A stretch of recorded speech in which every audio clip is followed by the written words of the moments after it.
donc une table ronde sur un décryptage de ce qui s'est passé ces 9 derniers mois. Une table ronde intitulée « Quel retour d'expérience sur les forces et les faiblesses de l'industrie des défenses ?»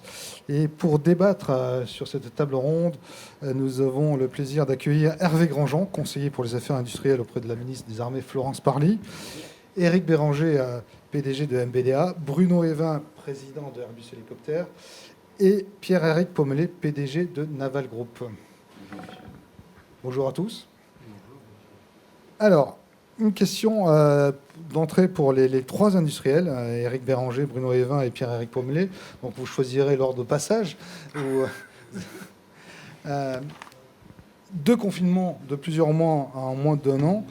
J'imagine que c'est compliqué à encaisser pour une industrie comme la vôtre et pour le tissu industriel derrière. Pouvez-vous faire un point de situation économique dans vos groupes respectifs sur les et faut-il s'attendre à une année très difficile ou bien avez-vous le sentiment d'avoir réussi à limiter l'impact de la crise sanitaire sur votre activité? Avez-vous aussi peut-être des projets de réduction d'effectifs? Bruno Évin. On connaît tous le contexte de l'aviation commerciale, le contexte dans lequel navigue le groupe Airbus et les difficultés en particulier liées à la baisse du trafic commercial. Donc je ne le commenterai pas ici, je veux vraiment focaliser ma réponse sur le contexte hélicoptère. Et là, on fait face à une situation qui est très contrastée. Lorsqu'on regarde le court terme, la réalité, c'est qu'évidemment, on a un impact lié à la crise, mais les hélicoptères, de par les missions qu'ils remplissent, continuent de voler. Alors certes, il y a un impact sur les heures de vol, de l'ordre de 15% par rapport à celui de l'année dernière, mais les hélicoptères continuent d'être au cœur de l'activité, y compris pendant cette période de crise, et avec finalement très peu d'annulations. Donc sur le court terme, le défi auquel nous faisons finalement, c'est quelque part un défi en termes d'activité de rattraper le retard qu'on a pu prendre pendant cette phase de confinement, avec un défi en particulier, je pense qu'on y reviendra, vis-à-vis de la supply chain. Le deuxième impact, et c'est le contraste sur le moyen-long terme, l'impact de la crise, il est directement sur les prises de commandes qu'on peut constater, avec évidemment une période d'incertitude qui conduit à décaler les commandes. Et là, sur le marché de l'hélicoptère, on nous voit un impact très lourd qui peut être de l'ordre de 40 à 50% sur le marché. Et là, c'est quelque part un impact qu'on est susceptible de voir à horizon 2-3 ans. Donc, enjeu de retrouver de la visibilité pour être en mesure d'arriver à sécuriser les compétences et l'activité sur le moyen terme. Je pense que c'est tout l'enjeu du plan de relance, on y reviendra. Donc pour répondre à la question des mesures qu'on est amené à prendre sur le court terme, on n'a pas été amené à prendre des mesures de réduction d'effectifs avec une activité qui reste présente de par les commandes qu'on avait les années précédentes. Donc c'est les mesures principales, même si évidemment on est amené dans cette phase à prendre des mesures de gel des embauches, de réduction de la sous-traitance, mais pas de mesures dures de réduction des effectifs à ce stade. Éric Béranger. Alors, je pense que la crise actuelle, en fait, met en lumière ou remet en lumière l'importance de la souveraineté et de la résilience. Et de ce point de vue-là, des entreprises comme MBDA sont vraiment au cœur du sujet, parce que la mission de MBDA, c'est en fait d'apporter à nos forces armées des capacités militaires décisives pour assurer notre défense et pour garantir notre souveraineté. Donc pour nous, l'enjeu pendant cette crise, ça a été d'assurer la continuité de notre mission auprès des forces armées sur ces programmes qui sont absolument stratégiques pour la France. Et d'ailleurs, ça m'amène à vraiment saluer l'engagement absolument extraordinaire de nos personnels pour assurer cette continuité dans un contexte qui n'est pas très facile, tout en instaurant des protocoles sanitaires extrêmement rigoureux, que nous continuons d'ailleurs à observer. Et ça m'amène aussi à saluer, au-delà de nos personnels, tous les sous-traitants, tous les partenaires avec qui nous travaillons, car je pense que l'une des grandes leçons de cette crise, c'est la cohérence, la cohésion de la communauté de défense pour y faire face.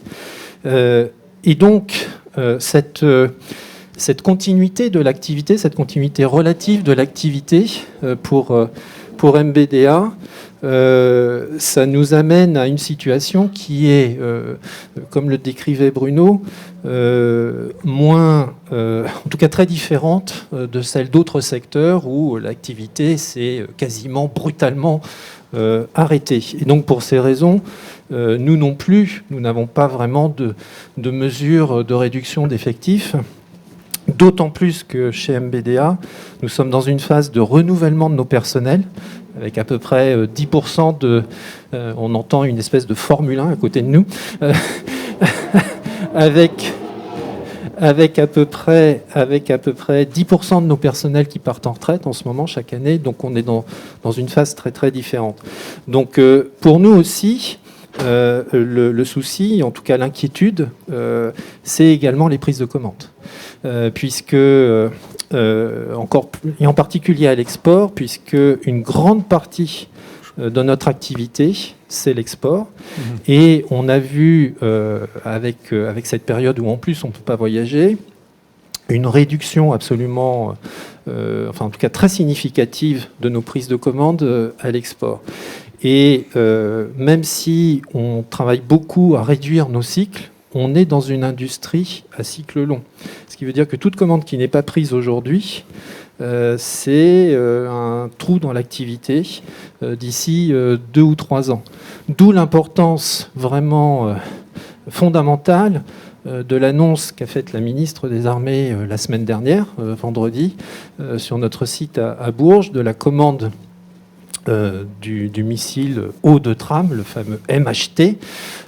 Et au-delà de ça, l'importance absolument fondamentale de poursuivre l'exécution de la loi de programmation militaire, comme ça a été dit souvent, pour justement maintenir nos compétences dans cette base industrielle technologique de défense, qui est absolument stratégique pour nos enjeux à la fois de souveraineté et de résilience.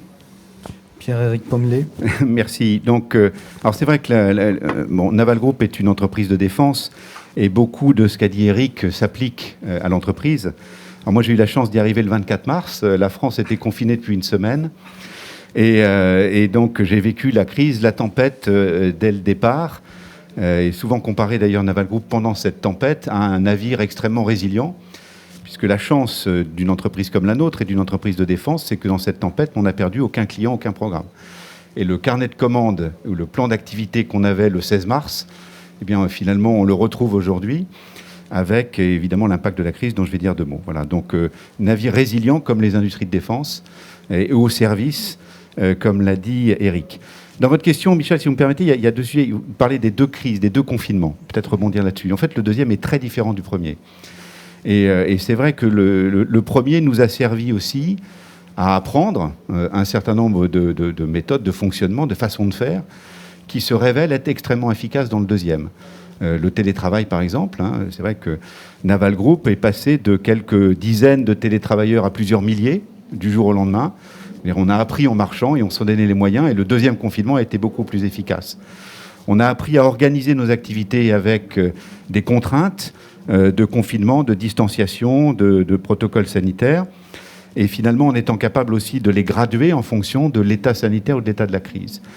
Et donc au résultat, le deuxième confinement que vous mentionnez, finalement, à partir du moment où d'ailleurs le gouvernement a décidé que ce confinement se ferait en permettant de travailler, a été très différent et nous permet d'être au service de nos missions. Donc finalement, c'est plutôt la première partie de la crise qui a été difficile pour nous en termes d'activité.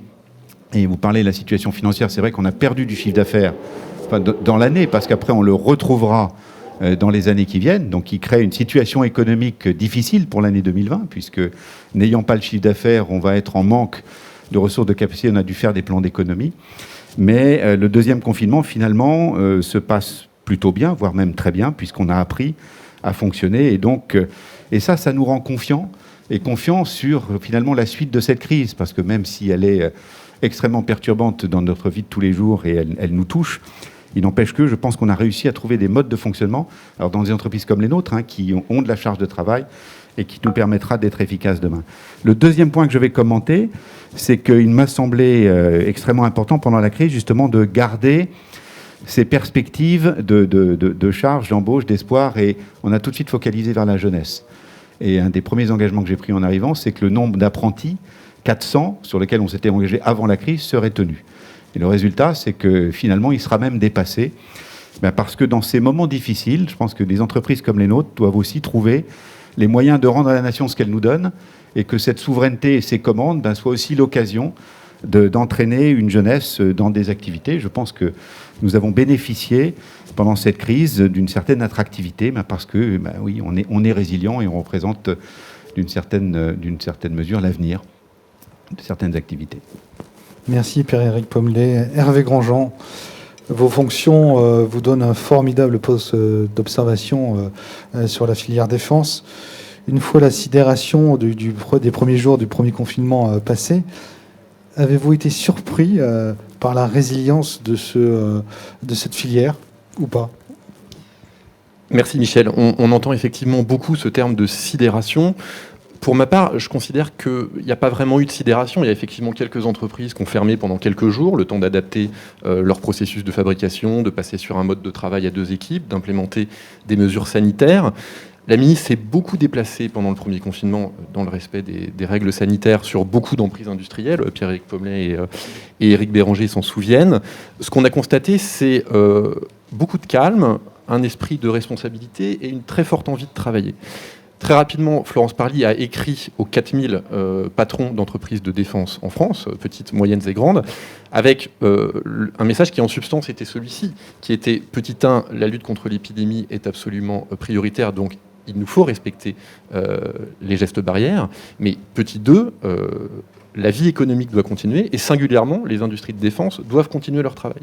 Pour une raison simple, qui est que du côté des ministères des Armées, eh bien, la lutte contre le terrorisme ne s'arrête pas, les opérations extérieures ne s'arrêtent pas, et on ne peut pas mener ces opérations sans nos industries de défense. Donc, ces industries de défense, embarquées avec nous dans la défense du pays, assument d'une certaine manière une mission régalienne, et elles y ont collé, elles y ont adhéré, et donc, vu du ministère des Armées, l'industrie de défense a tenu. Alors, la ministre a aussi immédiatement demandé que soit menée, à la fois par les grands maîtres d'œuvre et par la DGA, une cartographie de toute notre base industrielle et technologique de défense pour éviter que de petites et moyennes entreprises, peut-être déjà fragiles avant l'entrée dans la crise, ne puissent pas passer le cap de la crise. Donc c'est la fameuse task force BITD qu'on a mise sur pied, j'y reviendrai peut-être, et qui est chargée d'établir un carnet de santé de toutes nos entreprises. Donc pour répondre à votre question, oui, on considère que l'industrie de défense a été résiliente. Peut-être la manifestation la plus spectaculaire de cette résilience, c'est le tir de synthèse du M51, qui a été mené début juin de cette année, dans des conditions qui étaient objectivement très compliquées, mais qui s'est fait, ou encore récemment les essais du Suffren, qui se sont menés dans des délais records. Donc, tout ça, ça a été possible parce que je crois qu'on a, côté étatique comme côté industriel, des gens qui ont une très haute conscience professionnelle et une très haute conscience de la mission dans laquelle ils se sont engagés en travaillant chez vous, messieurs les industriels. Bon, ceci étant, il y aura quand même un retour d'expérience à tirer de tout cela. On va en reparler, mais notamment sur la continuité numérique entre le ministère des Armées et les industriels, peut-être entre les industriels eux-mêmes et également aussi entre les différents pays. Est-ce que vous avez noté quand même des faiblesses de l'industrie de défense pendant cette période-là, qui pourraient être améliorées, évidemment, des points d'amélioration plutôt que des faiblesses? Il y a ce premier sujet qui est le sujet de la continuité numérique dont j'ai parlé. Donc il faut effectivement qu'on aille plus vite et plus fort sur les moyens de travail à distance pour nos personnels, que ce soit du côté de l'État ou du côté des industries. Et puis, peut-être certaines sociétés se sont-elles rendues compte avec cette crise que dans leur modèle économique et dans leur marche sur 2 jambes, une marche civile, une marche défense, eh bien, la jambe défense méritait d'être singulièrement renforcée. On y reviendra après, mais sans doute les entreprises connaissent-elles un destin un peu différent en ce moment, selon qu'elles soient totalement duales ou plutôt très défense. Toutes souffrent à l'export, c'est une certitude. Les entreprises majoritairement défense ont quand même la chance de s'appuyer sur un client qui est solide, qui est pérenne et qui investit fortement. Donc voilà, il y a peut-être une question de modèle économique pour certaines entreprises à rediscuter. D'accord. Éric Béranger, Bruno Evin et Pierre-Éric Pommelet, comment jugez-vous le rôle de l'État au regard des mesures qu'il a prises pour protéger vos industries, et en tout cas la filière industrielle, avec le plan de relance pour l'aéronautique, pour Airbus Hélicoptère. Et puis, il y a eu des mesures générales. Il y avait le PGE, il y avait le dispositif ARM pour maintenir l'emploi. Est-ce que vous considérez que l'État a bien pris la mesure de cette crise économique pour vous, industriels? On va commencer par Éric Béranger. Alors, ce qui est évident, c'est que oui, la mesure a été prise. La mesure de la situation, la gravité de la situation a été prise à travers toutes les mesures que vous mentionnez. Le fait justement de s'employer à assurer l'exécution de la loi de programmation militaire, les programmes qui ont été anticipés en juin, en particulier dans le domaine aéronautique, enfin tout ça, ce sont des faits tangibles. Les PGE, tout ça, ce sont des faits tangibles. Moi, en plus, il se trouve que à travers mon rôle au sein du Conseil des industries de défense, où je préside le comité défense, il se trouve que j'ai beaucoup de contacts également avec les PME, les ETI, et donc j'ai beaucoup de retours qui me remontent, et j'en ai eu un encore pas plus tard qu'il y a 2 jours, où on me remontait que par exemple l'action de la DGA au sein du ministère des Armées pour justement suivre ce qui se passe au niveau des PME, des ETI, les aider autant que nécessaire, était remarquable. Je cite ce que j'ai entendu, donc ça je pense que c'est important de le dire. Je pense aussi que des actions qui ont été favorisées, comme par exemple la création du fonds de private equity ACO Partners, et sont très très importantes, parce que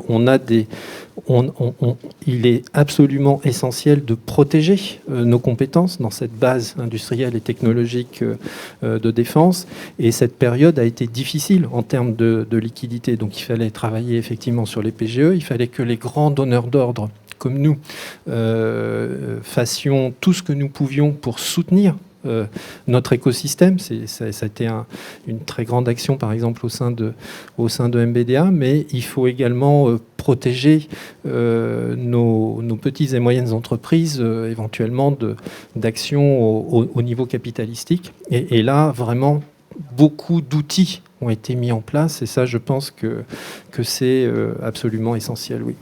Éric Pommelet. Alors, pareil, en complément, parce que, évidemment, Éric a évoqué un certain nombre de sujets qui nous concernent aussi très directement sur les soutiens. Il y a les soutiens dont on parle, il y a les soutiens dont on parle moins. Et l'État a été, je dirais, un client absolument exceptionnel pendant cette période. Je veux dire, à l'écoute de son fournisseur et de ses difficultés, challenging aussi, pour trouver des solutions ensemble. Et vraiment, dans ce travail d'équipe, pour être capable de faire des choses exceptionnelles. Hervé Grandjean en a cité quelques-uns, et à la fin de nous soutenir, je dirais, par ce côté client. Et ce côté client capable de nous donner aussi des visions et des certitudes. Dans ces périodes d'incertitude, le fait que l'État je dirais, confirme la LPM, confirme les budgets, confirme les grands programmes, ont été autant d'éléments exceptionnels pour nous donner de la visibilité dans cette période difficile. Et puis dans ce qu'on évoque un peu moins, le soutien à l'exportation et le soutien auprès de nos clients et de nos marchés export a été permanent et remarquable dans des conditions difficiles. Mais je dirais l'État a continué à se déplacer, même pendant les pires moments de la crise. L'État a continué à garder un lien, je dirais, téléphonique, vidéoconférence avec nos grands clients. Et alors il y en a un qui me concerne tout particulièrement, et qui est le client australien. Évidemment, l'Australie vit une période, l'Australie se cloisonne, mais il n'empêche que pendant cette période, l'État nous a soutenus en permanence par une présence sur place, avec évidemment le corps diplomatique, mais aussi à distance, qui nous a permis, par exemple, sur un programme comme celui-là, de tenir absolument tous les jalons, quasiment au jour près, à la fois par la capacité de travail et de télétravail, mais aussi par ce soutien et finalement la recherche de solutions ensemble. Voilà, donc l'État client, l'État partenaire, au-delà de l'État en soutien de sa BITD, a été un élément extrêmement important de cette période. Bruno Evin. Et moi, je souhaiterais souligner que l'État a effectivement joué son rôle, et pleinement son rôle, mais c'est aussi parce que c'est le résultat d'une vraie stratégie industrielle qui ne date pas justement de la crise, qui est le résultat plusieurs dizaines d'années de vision industrielle, que ce soit dans le domaine de la défense et dans le domaine de l'aéronautique. Donc on fait l'objet d'une filière déjà structurée, en relation étroite entre les ministères, le ministère des Armées, la DGA et les industriels. C'est ce qui a permis, je pense, aussi de pouvoir réagir rapidement, en attaquant pour moi finalement les principaux enjeux, que ça soit les enjeux vis-à-vis de la supply chain, vis-à-vis des PME, des ETI, et ça a été mentionné, la référence au fonds d'investissement qui permet de soutenir au plus près et très rapidement, à la fois en termes de préparation de l'avenir, puisque l'enjeu évidemment c'est aussi de s'inscrire dans la durée, et puis plus spécifiquement, s'agissant en particulier de la défense, des mesures concrètes de décision, de lancement d'acquisition, d'anticipation. Donc c'est vraiment pour moi une approche gagnant-gagnant. Dans le domaine des hélicoptères, on l'a vu, des besoins côté ministère de l'Intérieur, côté ministère des Armées, à la fois, on l'a vu dans le contexte actuel, oui, on est résilient, on a besoin de visibilité, donc les décisions d'acquisition, d'anticipation d'hélicoptères, je pense au H225 pour l'armée de l'air, je pense au H160 pour la gendarmerie ou pour la sécurité civile à travers le 145, c'est des vraies décisions fortes, concrètes, qui donnent de la visibilité et qui nous permettent de nous organiser dans ces périodes difficiles. Donc évidemment, c'est des mesures pour moi qui sont essentielles, avec le message fort sur la LPM qui là a vocation à donner de la visibilité dans la durée. J'insiste sur le fait que c'est le résultat d'une véritable stratégie industrielle dans la durée. Hervé Grandjean, il y a eu vraisemblablement un débat au sein du ministère pour savoir s'il fallait un plan de relance spécifique à la défense ou s'il fallait finalement respecter à la lettre la LPM pour évidemment irriguer toute la supply chain et les industriels, les grands maîtres d'œuvre de la défense. Qu'est-ce qui a fait pencher la balance en faveur du strict respect de la LPM? Est-ce que vous avez eu des assurances au plus haut niveau, peut-être de l'Élysée ou de Matignon, que cette LPM en cours serait respectée à la lettre? Je ne crois pas qu'il y ait eu de débat. Il y a eu une décision du gouvernement de faire un plan de relance massif de soutien à l'économie, 100 milliards d'euros sur 2 ans, 36 milliards pour la cohésion sociale, 30 milliards pour la transition écologique et 34 milliards pour la compétitivité. Au passage, sur ces 34 milliards de compétitivité, je ne veux pas être trop technique, il y a quand même 20 milliards d'euros qui sont dédiés à des allègements de charges, notamment sur les impôts de production. Et ces allègements de charges bénéficient évidemment directement à nos industries de défense, qui donc ainsi peuvent sécuriser leurs investissements. Donc dire d'emblée que la défense a été oubliée du plan de relance, je pense qu'il faut le pondérer avec ce seul aspect. Bon, ensuite, le ministère des Armées est au croisement de tout un tas de politiques publiques, que ce soit des questions de mobilité propre, de rénovation énergétique des bâtiments, de logement, évidemment de souveraineté industrielle. Donc le ministère des Armées, en lien avec ces entreprises, évidemment se bat bec et ongle dans le cadre des appels d'offres qui ont été lancés au titre du plan de relance. La BITD, c'est naturellement une bonne candidate pour ce plan de relance parce que c'est une industrie nationale où 1 euro investi se répercute immédiatement dans les territoires et c'est une industrie qui ne s'est jamais délocalisée. Donc on n'a pas à relocaliser quelque chose qu'on aurait délocalisé à une époque. Alors, puisque vous parlez de la loi de programmation militaire, je crois qu'il faut remettre les choses en perspective. La loi de programmation militaire, elle prévoit des investissements à hauteur de 110 milliards dans les infrastructures, dans le maintien en conditions opérationnelles, dans les armements, sur 2019-2023. Donc finalement, sur 5 ans, plus que ce que l'État, dans son ensemble, consacre au plan de relance sur 2 ans. Donc personne, je crois, ne peut se plaindre objectivement d'un désintérêt de l'État quant à sa base industrielle et technologique de défense. Et vous savez, sur ces questions de plan de relance, par le passé, oui, en 2009, il y a eu un plan de relance. Pardon, on n'était pas en responsabilité, mais c'était quand même un expédient qui était là pour masquer le fait que les budgets défense, globalement, étaient en diminution. Donc si vous voulez, plutôt que de détricoter au dernier moment une LPM ambitieuse, cohérente, avec laquelle on a largement travaillé avec nos industriels pour rapidement, mais sans doute pas si rapidement que ça, faire autre chose, commencer à négocier d'autres contrats, je crois qu'on aurait déshabillé Pierre pour habiller Paul et qu'in fine, on aurait perdu du temps. Donc, moi je crois au fait, 2018 plus 1,8 milliard sur les budgets défense, 2019 plus 1,7 milliard, 2020 plus 1,7 milliard, on exécute à la lettre près la loi de programmation militaire. Donc moi je n'ai aucune raison de douter du fait que les marches ultérieures seront tenues. Bon, Ensuite, peut-être un dernier point, sur les domaines les plus sensibles, et l'aéronautique en fait évidemment partie, l'État a agi vite. Je ne vais pas revenir sur le plan de soutien aéronautique à hauteur de 800 millions d'euros, mais là, on a actionné des commandes rapidement parce que c'était faisable et que ça ne détricotait pas tout le reste. Il y a aussi un certain nombre de domaines où la question n'est pas tant a-t-on un choc d'offres, mais c'est plutôt un choc de demande. C'est-à-dire, par exemple, dans le domaine terrestre, nous, notre préoccupation aujourd'hui au ministère des Armées, c'est plutôt que les Griffons soient livrés à l'heure, plutôt que Nexter ait des commandes complémentaires que d'ailleurs ils ne demandent pas. Voilà. Donc nous, on reste stable au cap, exécution de la loi de programmation militaire. Vous gardez le micro, Monsieur Grandjean. D'une façon générale, qu'est-ce qui a bien fonctionné pendant cette période?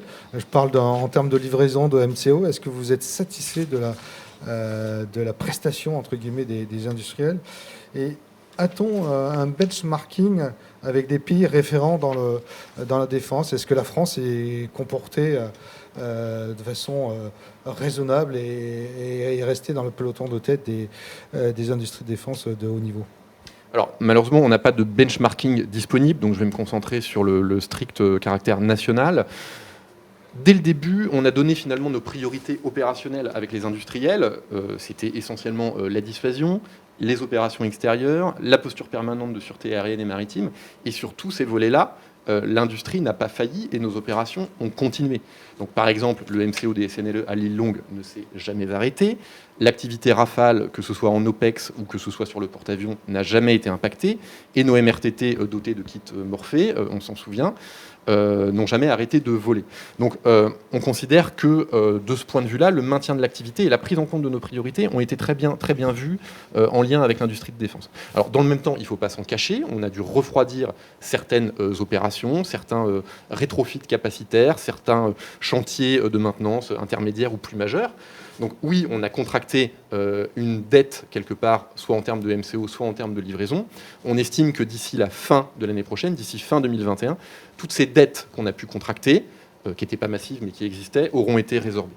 Alors je ne serai pas trop long, mais juste pour citer quelques livraisons qui se sont bien passées, on devait avoir cette année 12 000 fusils HK 416. On les aura, on a déjà eu 9 500. On a eu le MRTT qu'on devait avoir. L'A400M a été livré comme prévu. Oui, certaines livraisons ont été reportées. Je parlais des Griffons tout à l'heure. 38 véhicules Griffons ont été déplacés dans l'échiquier calendaire sur l'année prochaine.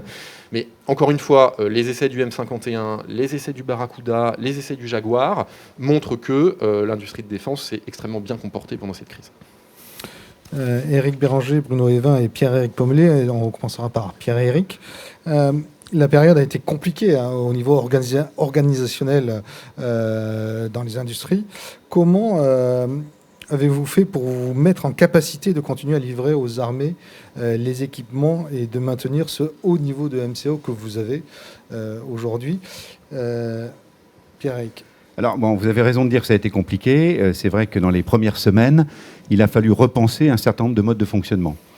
Et quand on travaille sur la chaufferie nucléaire d'un sous-marin, qui est un compartiment extrêmement étroit, et où il y avait des équipes nombreuses, il a fallu repenser à la fois l'organisation du travail, les équipements, puisque la priorité est et était la santé et la sécurité des personnels. D'ailleurs, ça a permis de remettre cette fonction, et notamment la fonction HSE, vraiment au cœur du dispositif, avec le dialogue social qui va avec. Et donc, on a repensé nos organisations, nos façons de faire. Je ne vais pas dire que ça a été simple, mais finalement, on a été amené à le faire. Il y a notamment dans nos chantiers de construction neuve et dans nos chantiers de MCO, absolument partout. On a repris l'intégralité des tâches de l'environnement. On a mieux utilisé les plages horaires. On a étendu les plages horaires de 8, 3-8. On a travaillé la colocalisation et la coactivité, avec d'ailleurs des résultats spectaculaires. C'est qu'il y a bien, dans beaucoup d'endroits, la réduction de la coactivité a amélioré l'efficacité. Finalement, les travaux de peinture pouvaient se faire beaucoup plus vite parce qu'il n'y avait pas les électriciens qui étaient là en même temps et réciproquement. Et donc, l'utilisation de la plage horaire a donné aussi des capacités et des idées nouvelles pour améliorer l'organisation. Bon, je ne vais pas dire que ça a été facile parce qu'il a fallu repenser dans des moments où, évidemment, il nous fallait aussi livrer. Et puis, rappelons-nous, parce que là maintenant ça paraît le passé, mais la crise des masques quand même. Parce qu'à partir du moment où il est devenu évident qu'il fallait équiper nos personnels de masques, on s'est retrouvé quand même dans le mois de mars-avril n'est-ce pas Hervé, à gérer finalement un équipement critique qu'on n'avait pas prévu, qui maintenant nous paraît bien loin, mais qui a été extrêmement utile aussi pour organiser nos activités. Voilà, donc au résultat, je pense que si on a réussi à le faire, et je l'ai dit tout à l'heure, la deuxième crise, enfin en tout cas le deuxième confinement nous montre qu'on a énormément appris, c'est parce que cette période-là a été une période extrêmement riche de réflexion sur l'organisation, de réflexion sur les façons de travailler et de dialogue social. On n'a jamais fait autant de CSE et de CSEC que dans cette période, avec la médecine du travail, avec le management, avec les partenaires sociaux, et à la fin pour trouver des solutions, parce que je crois que l'objectif était le même pour tous, satisfaire nos clients, et en particulier dans nos domaines, satisfaire nos clients qui ont encore plus besoin de nous, parce qu'ils étaient aussi, et ils sont, au front dans tous les sens du terme. Bruno Evin, même question, mais avec une petite nuance, puisque vous êtes dual. Est-ce que vous avez noté des différences notables entre le civil et le militaire ? Par rapport à la sidération du mois de mars et l'enjeu de se réorganiser, je ne vais pas revenir sur ce qu'a dit Pierre-Éric, parce que finalement, il y a beaucoup de points communs sur les enjeux auxquels on a été confrontés dès le mois de mars. Finalement, un client civil, un client militaire, la réalité du quotidien depuis le mois de mars, c'est qu'ils continuent à voler avec les hélicoptères. Et si on a su rapidement, au niveau d'entreprise, trouver les réponses, finalement, assurer cet équilibre et cet enjeu à la fois de sécurité du personnel et continuer à supporter nos clients, je voudrais insister sur 2 points, ceux que tu as mentionnés, Pierrick, mais ils sont vraiment importants. C'est l'engagement du personnel dans les missions des hélicoptères et supporter les clients, et le dialogue social. Je pense que si on a réussi aussi à assurer cet équilibre dès le départ et cette continuité de l'activité, c'est par rapport à un dialogue social qui nous a permis de trouver les solutions très rapidement. Donc oui, on a su globalement, grâce à cet engagement-là, je pense, répondre aux missions qui étaient fixées dans le cadre du MCO. En plus, et je soulignerai par rapport à l'évolution du MCO, en particulier côté défense, et la verticalisation des contrats qui clairement responsabilise l'industrie, et ça, je crois que les équipes l'ont bien compris. Un message, malgré tout, de vigilance, puisque, un peu comme pour la crise Covid, je pense qu'on a potentiellement 2 vagues. La première, sur lesquelles on a dû s'organiser très rapidement et trouver les réponses au niveau de nos sociétés de rang 1. La deuxième vague potentiellement au niveau de la supply chain. Simplement un chiffre auquel on était confronté avant l'été, on avait 30 à 40% de nos fournisseurs qui étaient soit arrêtés en termes d'activité, soit fortement désorganisés dans un domaine aéronautique où une partie de la supply chain est duale, et en particulier travaille fortement pour les grands clients tels que Airbus et Boeing, où là l'activité elle est clairement réduite, et le risque qu'on voit sur le moyen terme, d'où l'enjeu de s'organiser au niveau de la filière pour les soutenir. L'enjeu qu'on voit à moyen terme, c'est évidemment que les conséquences, on les voit que plus tard. Donc une réponse forte, très rapide, une vigilance par rapport à l'ensemble des activités, y compris le MCO, sur le moyen terme, pour s'assurer que la supply chain reste en capacité de livrer dans la durée. Éric Béranger ? Nous, évidemment, comme pour les autres, ça a été compliqué effectivement au départ.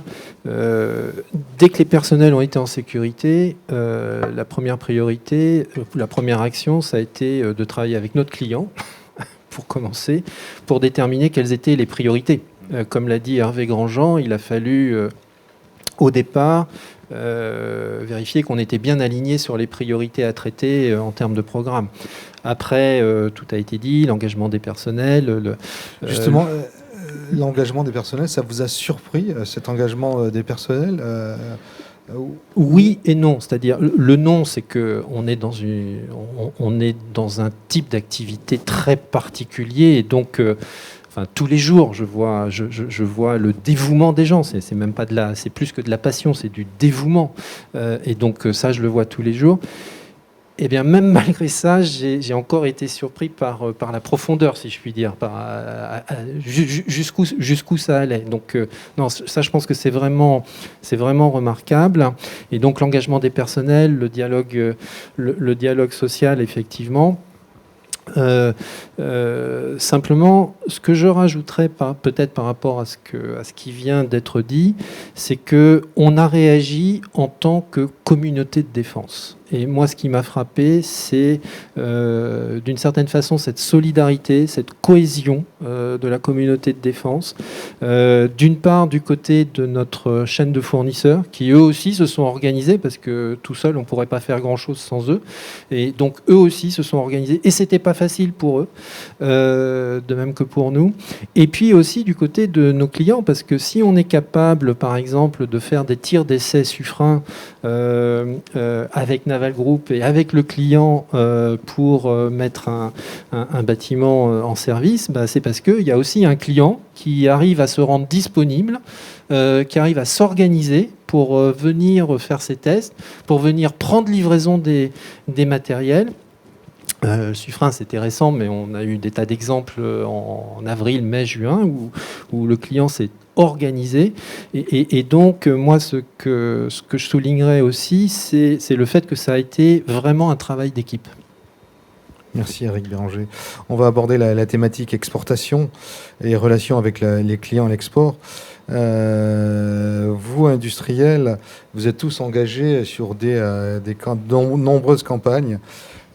Quel est votre sentiment sur vos prévisions export pour 2020, qui a certainement été impactée par la crise sanitaire, et pour 2021, où on peut éventuellement envisager une baisse de la dépense de défense, avec des reports de budget dans certains pays. Qu'est-ce que vous disent vos clients aujourd'hui, Bruno Evin? L'export est vraiment un de nos enjeux majeurs de la période, on l'a souligné. Je crois que ce qui nous caractérise, c'est la résilience dans la période actuelle par rapport à une activité qui se poursuit, mais ce qui va dicter l'activité de demain, à un horizon moyen terme, 2022-2023, c'est évidemment l'export. Une période telle que celle que nous connaissons, c'est les retours aussi, d'ailleurs qu'on a dans le domaine civil, dans le domaine militaire. Airbus Hélicoptère est une entreprise duale, 80% à l'export. Phase d'incertitude, c'est évidemment un contexte dans lequel on est amené à repousser les investissements, y compris pour les clients gouvernementaux. Phase d'incertitude, phase de fortes contraintes budgétaires, donc risque de repousser un certain nombre de décisions. Besoin également de soutien en termes de financement, donc c'est un axe qui est plus que jamais essentiel dans cette phase-là. Et enfin, je rajouterai une dimension, c'est que la difficulté qu'on vit sur le marché avec une contraction, la concurrence le vit de la même manière, ce qui traduit une agressivité encore plus forte de nos concurrents, qu'ils soient américains, voire qu'ils soient européens, avec évidemment un fort soutien politique aussi dans ces pays-là. Donc un enjeu export essentiel pour, dans la période actuelle, donner de la visibilité à moyen terme et permettre de sécuriser les compétences. Un rôle dans ce domaine-là de l'État essentiel, évidemment en termes de soutien politique dans le contexte de défense, mais je vais insister sur l'aspect financement par rapport à des clients qui font face à des difficultés importantes. Donc c'est vraiment un axe sur lequel, plus que jamais, on doit être capable de récolter les fruits du travail qu'on fait depuis maintenant plusieurs années pour continuer à être présent sur ce marché qui sont essentiellement difficiles et agressifs par rapport à la concurrence. Éric Béranger, même question, mais est-ce que vous sentez qu'il y a dans le monde, en tout cas pour 2021, une baisse de la dépense de défense? Honnêtement, c'est trop tôt pour le dire. On sent nous, on a une contraction en 2020. On a des inquiétudes pour 2021. Il est très difficile de dire aujourd'hui si les contrats qui n'ont pas été signés, les commandes qui n'ont pas été prises en 2020, est-ce que ce sont des annulations ou est-ce que ce sont des reports? Très très difficile à dire aujourd'hui. Bien entendu, on a on est dans un état d'extrême vigilance et on fait tout ce qu'on peut pour entretenir le contact client, donc tous les moyens visio, communication sont bien entendu en œuvre. On travaille, comme l'a dit Bruno, on travaille extrêmement étroitement avec les services de l'État, bien entendu aussi, pour faire avancer les différents dossiers. Maintenant, on voit clairement une réduction des prises de commandes en 2020. 2021, aujourd'hui, c'est encore un gros point d'interrogation. Je pense que c'est, comme l'a dit Bruno, c'est vraiment un enjeu énorme puisque nous tous ici, je dirais la communauté Défense France dépend beaucoup de l'export. Donc c'est vraiment un enjeu extrêmement important, et pas seulement pour les grands maîtres d'œuvre, également pour toutes les PME et ETI qui aujourd'hui ont perdu toute visibilité à l'export, qui me disent voilà, aujourd'hui l'export pour nous ça s'est asséché, et elles attendent avec impatience que ça puisse repartir. Bruno Hemin, vous voulez rebondir ? Peut-être un chiffre pour illustrer, puisque je ne l'ai pas mentionné. Aujourd'hui, ce qu'on constate pour 2020, c'est de l'ordre de 30% de baisse des commandes à l'export. Hein. C'est l'ordre entre de grandeur 30 et pour 50. illustrer. Voilà. Pierre-Éric Pommelet, vous confirmez ces chiffres pour Naval Group ou pas ? Alors, l'année n'est pas finie. Et ce que dit sur les sports, toutes les campagnes dans lesquelles on est engagé sont encore actives. Voilà. Donc, il y a forcément des délais, des retards, mais toutes les campagnes sont actives. Le deuxième point, dans notre domaine, en tout cas dans le domaine de Naval Group, l'export, c'est beaucoup de transfert de technologie et de réalisation locale. Nous continuons évidemment tous nos projets en transfert. J'ai parlé de l'Australie, qui est un grand projet export, mais un grand projet d'implantation. Et donc ce sont des emplois locaux. L'Inde, on a livré le 5e sous-marin Scorpène indien, ce sont des emplois locaux. Le Brésil, le premier sous-marin termine ses essais, le deuxième arrive, le troisième, etc. Et donc dans cette notion d'exportation, de la part de nos États clients, il y a aussi leur capacité budgétaire à maintenir une activité industrielle sur place. Et donc un certain nombre de commandes d'export viendront en complément de ce qu'on a fait dans nos bases industrielles déportées. Donc c'est là où je dis on n'a pas encore, et je rejoins ce que dit Eric, la visibilité des budgets et de leur affectation. Après, et là il ne faut pas être naïf, l'export, et notamment ce qui gagne à l'export, c'est l'équipe de France. Et c'est l'équipe de France qui se déplace en PAC et qui assure une présence, je dirais, depuis le niveau politique jusqu'au niveau industriel. Et là, c'est vrai que le fait de ne pas pouvoir se déplacer et de ne pas pouvoir se déplacer en groupe a de toute évidence un impact sur la capacité de réaliser les campagnes. Mais je ne les vois pas pour l'instant s'annuler, je les vois éventuellement se décaler. Il ne faudrait pas que la crise dure trop longtemps parce qu'on a besoin que cette équipe de France reprenne son flux de déplacement. Les salons ont de l'importance. C'est vrai qu'on espérait que Renaval serait l'occasion d'un redémarrage de cette présentation, de faire venir nos clients.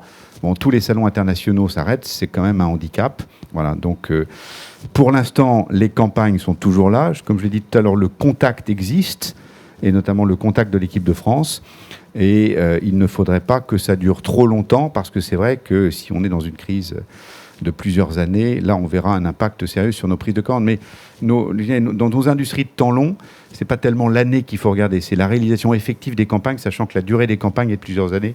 Finalement, à la fin, si une campagne se décale d'un an, le fait est que si on la gagne, on la gagnera pour les 30 ans qui suivent. Juste un complément, Pierre-Éric Pommelet. Le choix de la Grèce sur la LCS est évidemment une mauvaise nouvelle, mais ça peut être une bonne nouvelle parce que finalement, la LCS, c'est un bateau qui n'a rien à voir avec la VDI. Donc, les Grecs pourraient-ils un jour revenir vers vous ? Alors, bon, choix de la Grèce, de la LCS, bon, je ne sais pas où en est l'aboutissement du contrat. On lit beaucoup de choses sur la Grèce tous les jours. Je crois qu'il faut un peu raison garder et puis continuer à promouvoir nos capacités, et notamment nos capacités en Europe. Voilà, moi je suis un grand promoteur de la capacité à ce que l'Europe puisse s'équiper en système d'armes et trouver des coopérations et des collaborations. Donc nous continuerons activement à faire la promotion de nos équipements, mais quand je dis la promotion de nos équipements, c'est bien au bénéfice d'une action opérationnelle et souveraine, et à la fin au bénéfice de la politique, et en l'occurrence de la politique européenne dans le domaine. Voilà, donc ne nous arrêtons pas aux déclarations et continuons notre travail jour après jour dans cet objectif d'avoir une Europe plus souveraine et plus cohérente demain. Merci beaucoup. Hervé Grandjean, quelle est votre analyse sur ce que pourrait être le bilan des exportations en 2020 et peut-être en 2021, si vous avez quelques prévisions? Est-ce que le socle des petits contrats se maintient? Parce que c'est vraiment un des aspects importants du bilan des exportations en général de la France. Est-ce que vous voyez des grands programmes à l'exportation aboutir sur les 2 prochaines années? Alors d'abord, un rappel, peut-être le chiffre 2019 de nos exportations d'armement, 8,3 milliards d'euros. Ce qui était très significatif, c'est la part européenne, 42%, qui correspond à la politique d'exportation vers l'Europe que promeut la ministre des Armées Florence Parly depuis 2017, et aussi une prise de commande significative dans le domaine naval à hauteur de 50%. Alors pour 2020, à ce stade, nous sommes en retrait par rapport à ce qui avait été réalisé en 2019. Je ne peux pas quantifier davantage ni être précis parce qu'il y a encore beaucoup de négociations qui sont actives et le timing de ces négociations n'est pas encore complètement arrêté et parfois certains points singuliers peuvent faire basculer les chiffres. Donc je serai prudent à ce stade. Bon, les raisons de la baisse, beaucoup a été dit par les trois industriels ici présents. Bon, effectivement, il y a certains États qui clairement retardent leurs décisions à cause de l'incertitude liée à la crise. Il y a un facteur très pragmatique qui a été évoqué, c'est le fait que les quatorzaines, le ralentissement du trafic aérien fait que c'est difficile de mener des campagnes commerciales sur le terrain. Et puis, il y aura sans doute aussi une tendance des États, quand ils sont dotés d'une industrie nationale, à la favoriser plutôt qu'à acheter à l'étranger. Bon, ceci étant dit, au-delà de 2020, nous, on est plutôt raisonnablement confiants, tout simplement parce que le contexte stratégique, il ne s'améliore pas, il va plutôt en se dégradant. Il y a quand même un nombre de points de tension dans certaines régions du monde qui est tout à fait patent. Donc, on s'attend à une stabilisation, voire une augmentation du besoin dans les années 2021 et suivantes. Maintenant, il faudra que ça se vérifie dans les faits. Nous, ce qu'on constate, c'est un appétit croissant pour les contrats de gouvernement à gouvernement. Donc, on promeut le contrat de partenariat gouvernemental, qui est sans doute un des outils très efficaces dont on dispose dans notre boîte à outils en collaboration avec l'équipe de France et les industriels. Et très concrètement, voilà, on attend des débouchés sur des prospects type Rafale, type défense sol-air, les sous-marins et les hélicoptères. Donc, j'espère qu'on aura des bonnes nouvelles à annoncer prochainement. Et à ce stade, je reste d'une prudence dessus. Vous avez raison, c'est toujours un peu compliqué l'export. Éric Béranger, Bruno Evin et Pierre-Éric Pommelet, on va aborder la problématique BITD. Comment se comporte aujourd'hui votre supply chain? Est-ce que vous avez des inquiétudes particulières ou bien vous pensez que votre supply chain est forte et ne va pas céder, en tout cas il n'y aura pas des vulnérabilités sur certains points. Et est-ce que vous avez aussi des craintes sur d'éventuels OPA hostiles sur certains de vos fournisseurs clés? Éric Béranger? Alors, nos fournisseurs, on s'est mis à leur chevet dès le début et très très précisément. Donc, MBDA, par exemple, en France, a plus de 1200 fournisseurs et on a contacté chacun de nos fournisseurs et pour déterminer ceux qui avaient besoin d'une aide particulière et tous ceux qui avaient besoin d'une aide particulière. On s'est employé à les payer le plus vite possible, voire même à anticiper des commandes pour maintenir un flux d'activité. La première inquiétude qu'on avait quand les activités ont commencé à reprendre, c'était finalement un fournisseur qui reprenait son activité. Est-ce qu'il repartait sur la base de ses stocks ou est-ce que ses fournisseurs à lui avaient vraiment recommencé leur activité? Et ça, on a surveillé ça de très très près. Le point charnière, c'était environ vers septembre-octobre. Et ce qu'on a observé, c'est que finalement, septembre-octobre s'est bien passé. Donc finalement, on a été conforté dans la solidité de notre chaîne de fournisseurs. Alors là, avec ce deuxième confinement, bien entendu, on observe à nouveau de façon très très attentive, mais comme l'a dit Pierre-Éric Pommelet, deuxième confinement, d'une certaine façon, on peut utiliser tout ce qu'on a appris dans le premier, donc on est raisonnablement confiant, je dirais. Après, il y a tout l'aspect, effectivement, difficulté de trésorerie, difficulté de haut de bilan avec des approches capitalistiques. Un certain nombre de PME m'ont raconté des approches capitalistiques qu'ils ont observées. Et donc là, il faut être extrêmement vigilant, et c'est l'équipe de France là, qui doit être vigilante. Et comme je l'ai dit tout à l'heure, il y a des instruments qui ont été mis en place directement au niveau de l'État. Il y a une mission qui est pilotée par le ministère. Il y a également ce fonds, c'est aux partenaires, qui s'est mis en place. Bon, tous ces outils aujourd'hui jouent à plein, et je pense qu'ils sont absolument nécessaires. Pierre-Éric Pommelet. Alors, bon, à la fin, on est aussi bon ou aussi mauvais que nos fournisseurs. Hein. Donc, s'occuper d'eux et travailler avec eux, c'est absolument essentiel pour notre performance. J'ai signé, Naval Group, mais je représentais l'entreprise, a signé avec la ministre des Armées, Florence Parly, la semaine dernière, la convention PME avec le ministère des Armées, qui résume nos engagements. On avait reçu un courrier d'ailleurs de la ministre juste avant, qui démontre qu'elle est extrêmement attentive à ce que nous faisons et à l'action qu'on a vis-à-vis de la BITD. Voilà, c'est totalement inhérent à notre activité, et c'est pas une question de prendre soin, nous faisons partie du même système, du même écosystème, et dans ces moments de crise, il est d'autant plus important de déployer tous les outils et tous les moyens que l'on a, sachant qu'à la fin, ce qui est important pour eux, ce sont quand même les commandes, et le fait qu'on travaille avec eux. Donc le fait que le ministère des Armées nous sécurise dans nos commandes nous permet de les sécuriser. Après, d'être attentif à leur situation financière. On a été amené, pendant la période de crise, effectivement, à déclarer à l'État un certain nombre d'entreprises qui pouvaient être en difficulté. On a été aussi amené pour leur permettre d'avoir des prêts garantis, à leur faire des déclarations de pérennité d'activité pour les soutenir. Et à la fin, je pense que tout ça a plutôt bien fonctionné. Alors on est très vigilant, évidemment, à nos sous-traitants qui sont du haut et qui sont directement impactés par la crise de l'aéronautique. L'activité défense aéronautique est quand même très liée. Et c'est vrai que là aussi, j'aurais dit, il va falloir que notre vigilance redouble, parce que si la crise dure, nul doute qu'il y aura des difficultés. Est-on inquiet sur des OPAE hostiles ? On va dire oui, raisonnablement. Et donc ça, c'est ce suivi et cette veille permanente que l'on fait avec les services de l'État, à la fois pour donner la perspective d'activité de nos fournisseurs critiques et éventuellement proposer des solutions. On est attentif sur certaines entreprises, des pépites technologiques qui sont souvent mentionnées comme telles, pour, dans cette attention et dans cette attention collective, être capable de proposer des solutions si jamais il s'avère qu'ils peuvent soit mettre la clé sous la porte, soit être victimes d'un rachat que nous ne souhaiterions pas. Bruno Evin.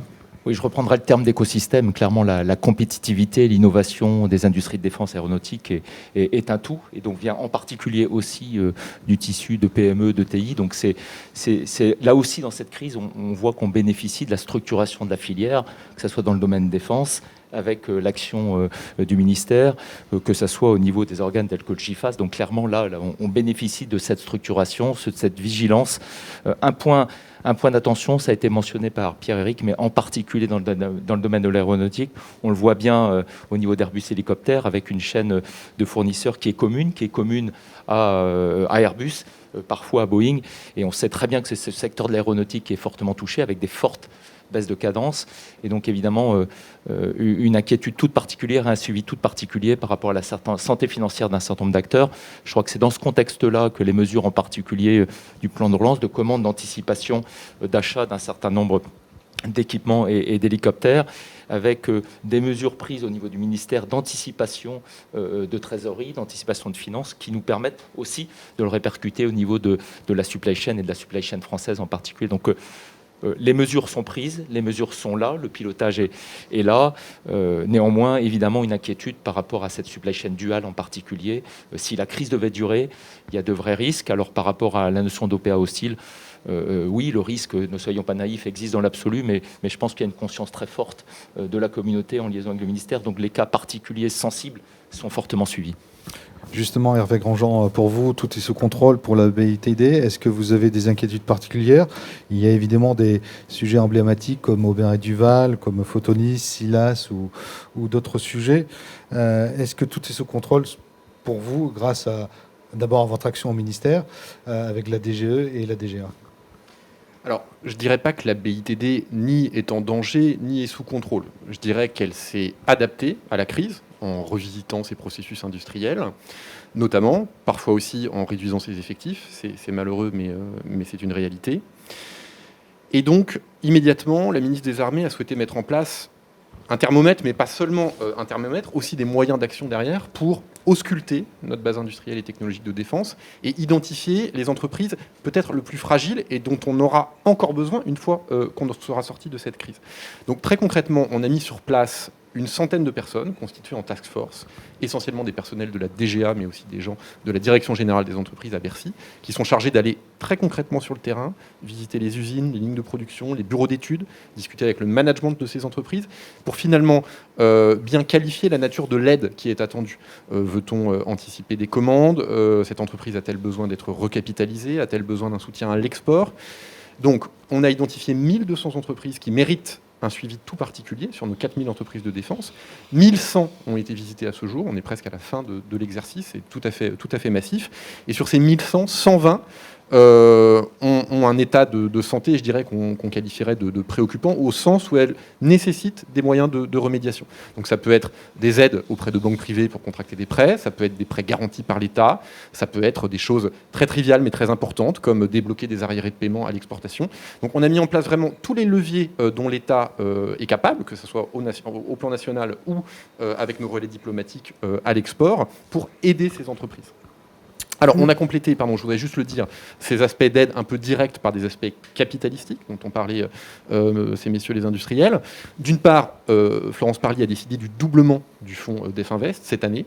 Donc, DEFinvest, c'est 100 millions d'euros qui est là pour recapitaliser partiellement des entreprises qui seraient en difficulté. Aujourd'hui, on a investi 9 millions d'euros dans 15 entreprises avec un effet de levier de 6. Concrètement, 1 euro mis par le ministère des Armées et 6 euros apportés par des investisseurs privés. Et dans les prochaines semaines, nous devrions lancer un fonds d'innovation de défense doté de 200 millions d'euros, là aussi en soutien à nos entreprises les plus innovantes. Juste un dernier point, et très très rapidement, parce qu'on a dépassé le temps et est parti. On va parler de la menace cyber, mais vraiment très très rapidement. Est-ce que vous avez senti cette menace beaucoup plus présente pendant cette période inédite? Qui veut répondre? Bruno? Oui. Hervé Grandjean. Peut-être, oui. Très rapidement. Très rapidement. Bon, ce qu'on a constaté globalement en France, c'est une explosion des cyberattaques. Beaucoup de ce qu'on appelle des ransomware et beaucoup aussi d'actes d'espionnage malheureusement classiques et notamment d'espionnage économique. Pas spécialement à cause du Covid, mais parce que le cyber se démocratise. Bon, dans le contexte du confinement qu'on a connu, évidemment, il y a une surface d'attaque qui est d'autant plus importante et donc le risque est démultiplié. Alors, très concrètement, nous, qu'est-ce qu'on a fait au ministère des Armées? Déjà, on a doté tous nos agents, ou tous ceux qui en avaient besoin, de moyens de travail portatifs sécurisés. On a 2 lieux assez importants, c'est un plateau EMA, DGA pour travailler nos programmes d'armement de demain, qui est à Ballard, qui d'ici la fin de l'année sera capable d'échanger des données confidentielles défense avec nos industriels. Ça sera la même chose pour le plateau du SCAF à Arcueil. Donc voilà, entre le canal de données sécurisées entre le ministère des Armées et les industriels est en train de s'ouvrir, avec toutes les précautions qui conviennent. Et ensuite, concernant les entreprises elles-mêmes, et j'irai très vite, la ministre des Armées a décidé du lancement d'un dispositif qu'on appelle Diagnostic Cyberdéfense. Qu'est-ce que c'est? C'est une prestation d'audit et de conseil à nos PME pour les renforcer dans leur sécurité informatique. Donc concrètement, c'est un budget de 4,5 millions d'euros, où chaque PME qui se sent fragile sur ces aspects-là peut demander une subvention à l'État, à hauteur de 50% du montant de la subvention, donc jusqu'à 14 000 euros. Et donc, que fera ce diagnostic? C'est finalement identifier les failles et y proposer des remédiations. Voilà, donc le sujet n'est pas simple. On considère qu'on a pris le taureau par les cornes, mais sans doute le plus important, au-delà des aspects techniques que j'ai mentionnés, c'est le facteur humain et le fait que les gens qui manipulent les données soient extrêmement précautionneux. Bruno Evin, très très rapidement.